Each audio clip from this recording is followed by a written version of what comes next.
Hey, it's Rabbi Shmuel Pollen. I want to thank you for being with me. It's the Light into the Nations show. You're going to love this show. This may be the most important show that I've ever done. And I know I've said that before 100 times, but really, as I think things through, I get into deeper realms of wisdom. And when I pass that on to you, you benefit from everything that I've learned.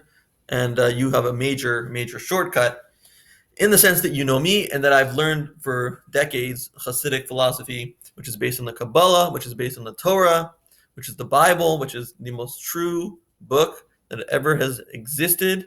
And if you don't know that, check out my other videos. Check out the video specifically about 10 or is it 25 proofs that God definitely exists.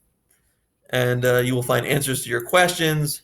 But just take my word for it that you're getting the best stuff. I'm going to talk about the only true thing in this world. There is only one true thing in this world, but it takes 3 steps.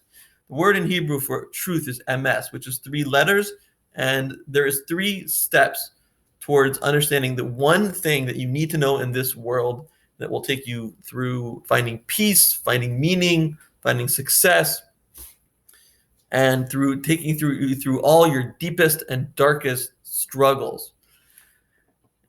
And it goes like this. Let's say there's a boxing ring, and in it there are 2 fighters beating each other up, beating each other to a bloody pulp. One is called Finite, the other is called Infinite.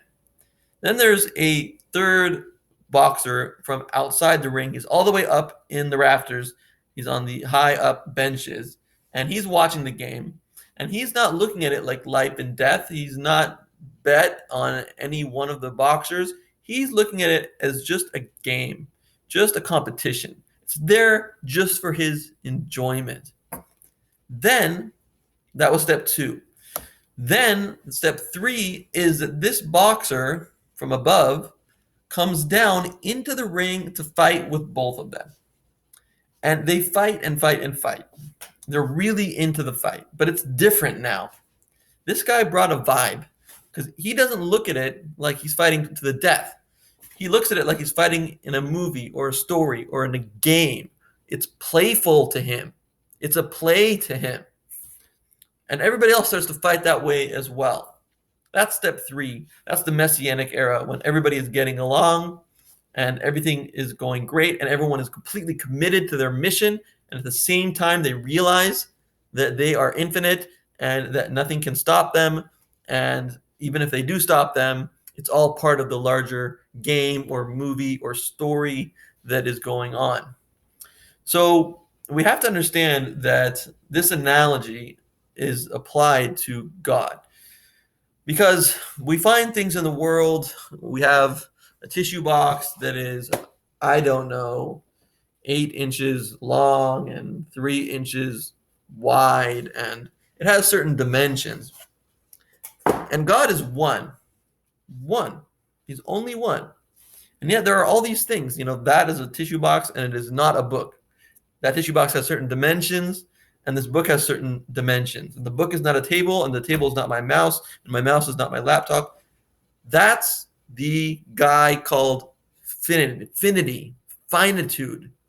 Remember in the boxing match, there was finity and infinity? So this is finity, all the distinctions that there are between every letter on my keyboard. Everything is distinct. Everything has its own place. It is not one. Everything is absolutely not one. They're absolutely different.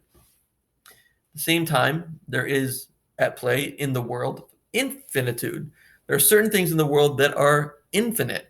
For instance, like the relationship between family members, let's say a son and a father, or a daughter and a father, or a mother. Once you have been born into that family, to that person, to that parent, there's nothing that can be done. That person is infinitely your son or your daughter. No matter what happens, no matter how much they rebel against their parent, they're still going to be the son or daughter of their parent.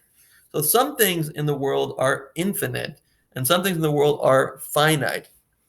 And we have to understand that every single debate is like that boxing match. Every single dispute Between Republican and Democrat, it's the same thing. Democrats are infinite and Republicans are finite. And we can get into later why I call them that. But that's the way it is. Liberals are generally on the infinite side of things. They want a $15 minimum wage, even though it makes it seem like the employer has infinite money to do that, because if they get a minimum wage like that, they're going to have to raise the wages of the next person up and the next person up, the next person up, because nobody's going to be want to be working for the price that the person below them is working. So you have to give a raise all the way up, and many people won't start businesses or they won't expand their businesses because the numbers aren't working out anymore, because they now have to pay each of their customers, each of their employees, a minimum wage of $15. But only the finite people would think through that. They would go through the steps, all the distinct steps it would take to realize what the numbers would be and how it would affect business. But the liberal, in a way, is a greater person, a better person, because they just want to give infinitely. They want to just give that minimum wage to them, and they don't want to have to think about what the employer is doing. Let the employer do all the work, because this is infinite. This is infinite love. This is unconditional love. We've got to get these people to a living wage. We can't have them at $7 an hour not being able to buy food, not being able to put a roof over their head. They need a roof over their head. It's infinite. They absolutely need it, and it cannot change. See how the liberal is infinite? He's just in this infinite way that things have to be a certain way, and it's unconditional love, and everything else be damned. And the conservative is saying, no, hold on. We've got this to consider, this to consider, and this to consider. And there is no right. There is God can do finite and he can do infinite equally. God is the one sitting in the rafters. God is the one sitting above, looking at it, looking down at it, and realizing that he's enjoying this competition. He's enjoying just seeing the infinite and the finite go at it, because God can create finite things and he can create infinite things. And he's enjoying the competition. To him, it's a game. To him, it's a drama. But he doesn't stop there. He doesn't stop by just looking at it as a game. He actually gets into the game. That's the messianic redemption, when God will join the game and actually play. But his vibe that he brings is going to change everything, because it's going to take it all from being head to head, and from betting on this money or that money for who wins, versus playing it as a game, playing it as a competition, playing it as something loving, as something playful. So God will do that one day. He will come into the ring. And for people who are confused, many think that God is possibly a old man in the sky throwing down lightning bolts. And my mentor said that if kids think that, it's so close to the truth, it could actually be called the truth. Because God is not the sun. God is not a man with a lightning bolt. God is not the moon. God is not a blade of grass. God is none of those things. He is anything. As my son said when we asked him, who is he praying to? What is going on? Who is God? Who is Hashem? He said Hashem is anything. Hashem could be anything. He's infinite. But he's not infinite. He can use infinity. And he can also use finitude. He can also be in a man with a white beard. But it's not like before. It's not like when the man with the white beard was stuck in being a man with a white beard. No, God is wearing the guy with a beard like a costume, like you put on a mask and a costume, like we have the holiday of Purim coming up. So it's very apropos that we talk about this now. That's a holiday when the evil Haman conspired against the Jewish people and wanted to commit a genocide against them. And things turned around, and Haman wound up being hanged, and his evil sons wound up being hanged. It's an incredible holiday, and the heroine is Esther, and her name means hidden. So we wear masks. And when we wear a mask, we don't think we're a gorilla. We don't think we're a robber. We don't think we're a cowboy. We're wearing the mask in a playful sense. We're just taking the fact that we could be anything and making us something. So to go from being anything, like the person in the rafters saying he could, play any game. He just enjoys the game. He just enjoys the competition, to actually going into something, but not to be stuck in it, but to go into something, to be part of the fray, to be part of the game, to be part of the movie. And their vibe fixes up everybody else, and they all begin to realize it's playful. That's the Messianic era. We'll all be playful. We'll all be joyous. We'll all be happy, and we'll all be one. We'll all be one together. We realize that we're all working towards one goal, as it says in my book, All In for God. Check it out on Amazon, All In for God by Shmuel Paulin. So, how does this affect the way that you do your success? How are you more successful this way? Well, because when we say that you're becoming a costume and you're becoming something, but you're not really stuck in it, that's what you need to do to succeed. You need to get out of your comfort zone. You need to do the things that you before couldn't do, because you need to be anything. You need to be infinite. You need to be more infinite, and you need to be the essence that is above infinite and finite. And to really be that essence, to really come into the play, into the movie, and transform the world, you need to be able to go beyond what you think you can't do. There's a bunch of things that you need to do to succeed, and you have to be able to do those things, and not all of them are in your comfort zone. So you need to become more unlimited, more infinite, and more of an essence, more like the essence that can do anything, because this is all about free choice and free will. The essence is the one that has free will. That's why he can be infinite or finite. And this is your happiness, because you will realize that God is playing a movie through the objects in your room, through the people that you meet, through everything that is actually happening to you. It is a movie. It is a play. It is a dance. It is music. It is a story. It is a game. God is playing games with us. So it's like if somebody would slap you on the face and they were your enemy, you'd be very angry. But if they were your really, really good friend and they slapped you in the face, you would consider it playful, and you would hit them back in the face. You would consider it a play.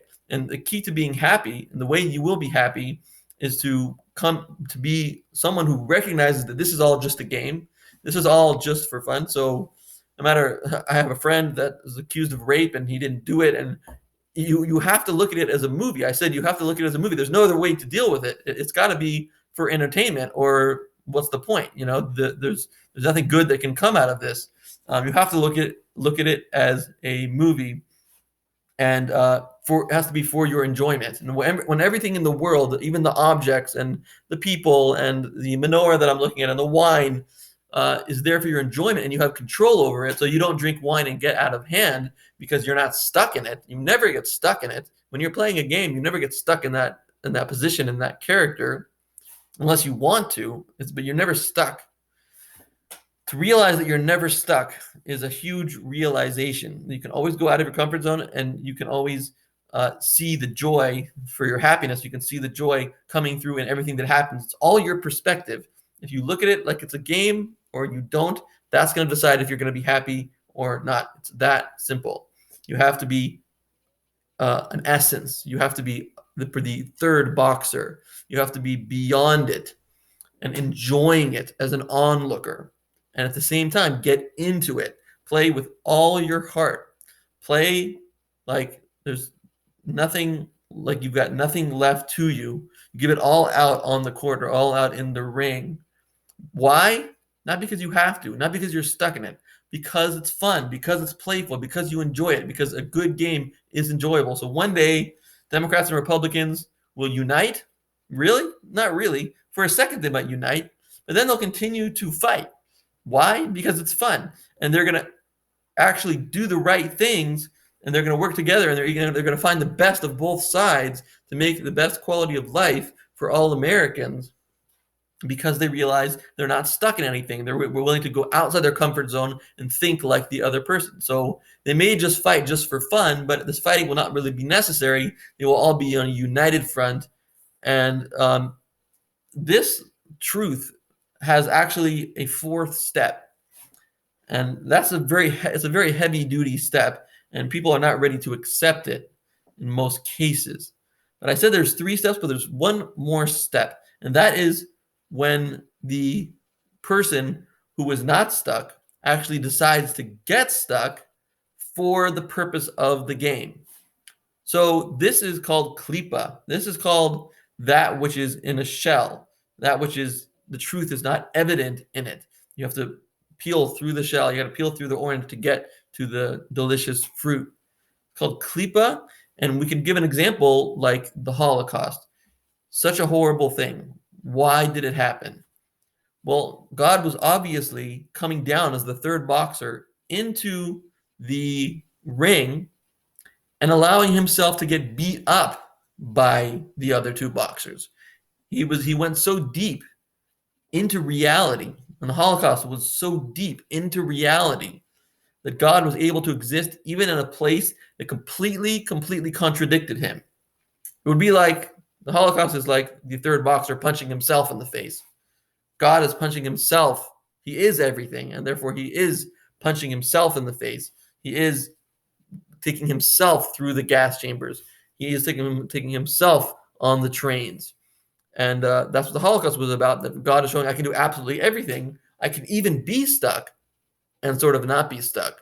A little hard to understand, but I can actually go down into the depths of is what is possible for people to do with their free choice, as evil as they can go with their free choice, and I can be there as well. That actually shows how infinite I am.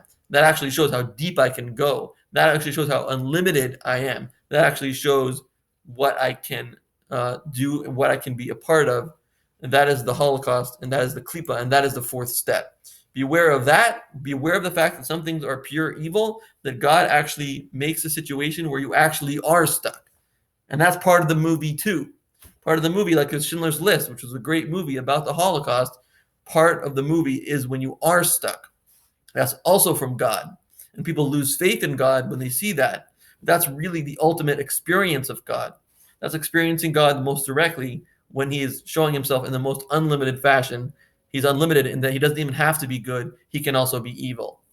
May this truth, the truth that will lead to success and happiness and the understanding of the horrible tragedies of the world, lead us to the phase where this knowledge will be expounded upon and will reach every single human being until they reach their full potential and the world reaches its full potential and we come to the third holy temple, which will be built by the Messiah and God, and we will all bring sacrifices there and humble ourselves there so that we can come closer to God. May it all happen immediately. God bless.